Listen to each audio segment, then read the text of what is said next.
Problema nyo rin ba ang mabaho at amoy kulob na helmet ng inyong Kuya Rider?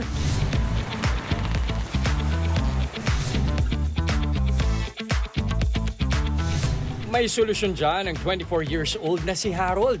Ang kanya kasing naimbentong Vendo machine, isang helmet disinfectant na ideal sa mga on-the-go riders at pasahero.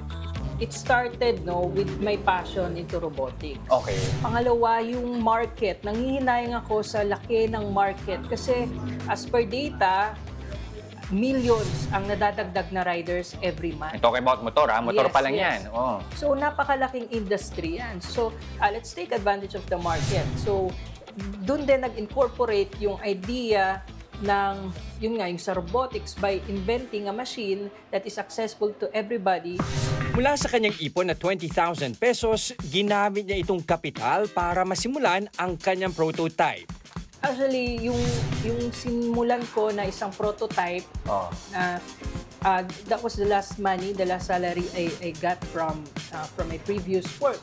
So, kailangan ko lang talaga mabayaran yung condo ko by that time. So, sabi ko makabenta lang ng isa o dalawang unit, okay na, makakabayad na ako. So, ayun. So, it's overwhelming na ngayon. Almost around 300 na yung operational from 2 months natin nag-launch. Sa halagang 49,000 pesos, makabibili na ng helmet cleaning Vendo ni Harold. Para mas maayos ang sistema, distributorship ang naging solusyon ni Harold. We started magkaroon ng distributorship per area. Na kung saan yung distributor, sila yung mag-handle, mag-accommodate, tatanggap ng mga orders per area. Subukan nga natin ang ipinagmamalaki ng Go Clean. Okay, Karen, so ito yung ating cleaning Vendo. Yes, How sir. does it work? Paano ba nangyayari yan? Ang ginagamit natin ay 360 fogging mechanism kung saan mga maliliit na lugar at sulok-sulok ng helmet malilinis. This is 25 pesos Okay. sa isang pasada. Mag-warm up siya muna. So, maghulog muna tayo ng 15 pesos. Okay. So, hintayin natin siyang umusok. Pag lumabas na po yung ating fogging, maghuhulog po tayo ulit para ma-reach natin yung 100 seconds minimum. Actually, mabango yung usok niya.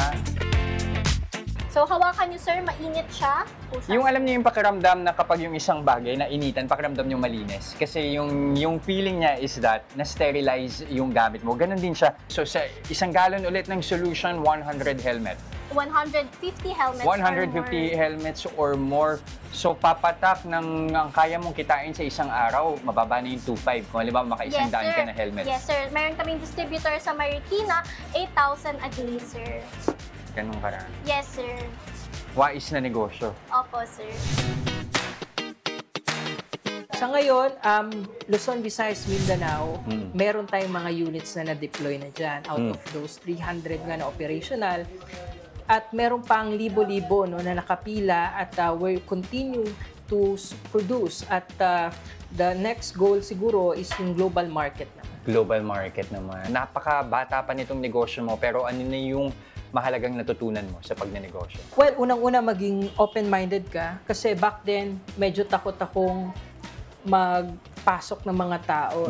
So, pili akong, especially with the production team. So ngayon, you have to be open-minded and also you have to cater the customer service. Sa tulong ng Go Clean, tiwala si Harold na ang kanyang imbensyon ang magiging daan para sa kanyang mahalimuyak na tagumpay. Mga kapatid, Jess De Los Santos po, huwag magpauli sa mga umaaksyong balita at napapanahong issue sa bansa. Para sa mas malawak na balitaan, mag-subscribe at mag-follow sa social media pages ng News 5.